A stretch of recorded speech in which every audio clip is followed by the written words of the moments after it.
Fellow citizens, the war is over. The Japanese government has accepted the terms of surrender imposed by the Allied nations, and hostilities will now cease. Sydney goes mad with joy as Japan surrenders. Good afternoon. It's official. Japan has surrendered. The war is over. Cheering crowds have rushed onto city streets around the world to spread the news. Some of the wildest celebrations right here in Sydney.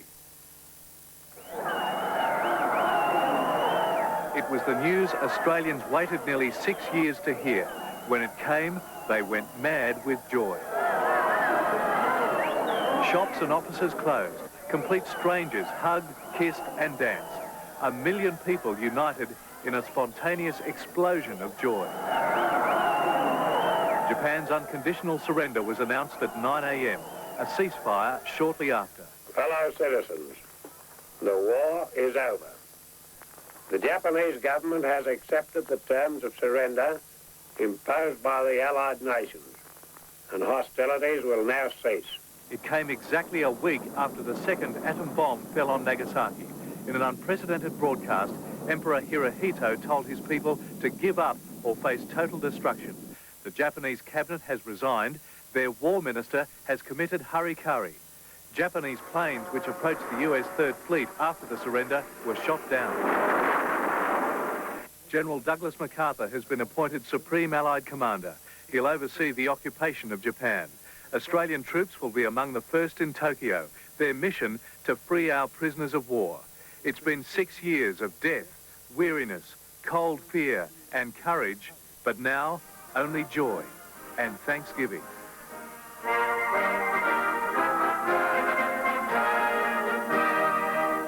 Lee Hatcher, 7 Nightly News.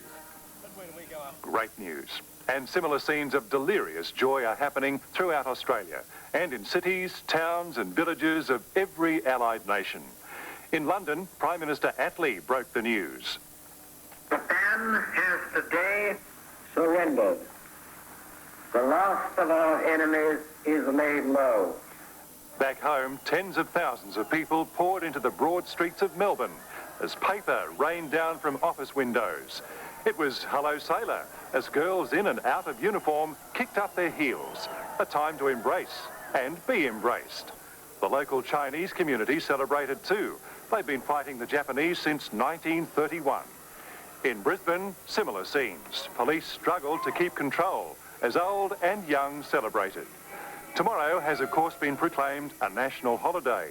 In Sydney, there'll be an armed forces parade through the city starting at 9:30 a.m.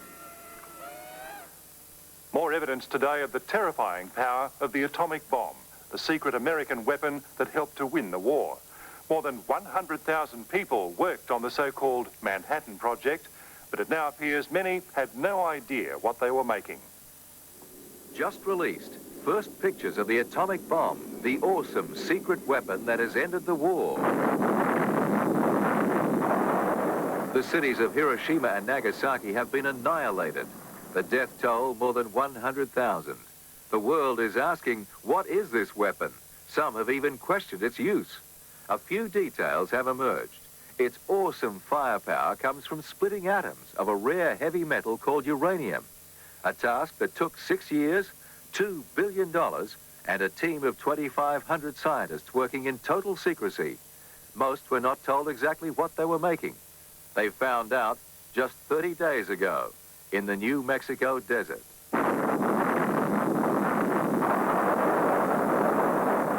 The flash was seen 250 miles away. Last week, a B-29 bomber named the Enola Gay delivered the first atomic bomb to Hiroshima. 4 square miles of the city virtually disappeared. Only a few reinforced concrete buildings were left standing. The Vatican has deplored the bombings, but US President Truman said many more lives would have been lost if an Allied invasion of Japan had gone ahead. Peter Ford, 7 Nightly News.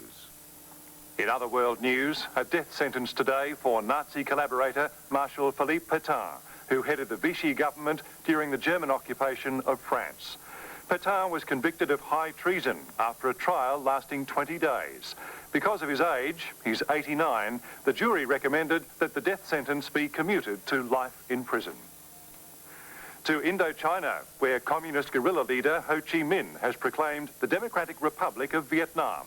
His men have seized Japanese weapons and forced puppet Emperor Bao Dai to abdicate. Ho now looks certain to become first president of the new Vietnam. In New York, an official inquiry has blamed poor visibility for the July 28 crash of a B-25 bomber into the Empire State Building, the world's tallest. The crash, in heavy fog, killed at least 13 people, including the plane's three-man crew. Now to sport and more good news. All major sporting bodies expect to resume pre-war competition within the next 12 months. London is tipped for the 1948 Olympics, the first since Munich in 1936, the games which became a propaganda show for the late Nazi leader Adolf Hitler. Back home, midweek racing resumes tomorrow for the first time in 4 years, having been banned under national security regulations since 1941. And North Sydney and Balmain are all fit for today's rugby league match at the SCG. Balmain, seen here against Easts, looks certain to make the final four.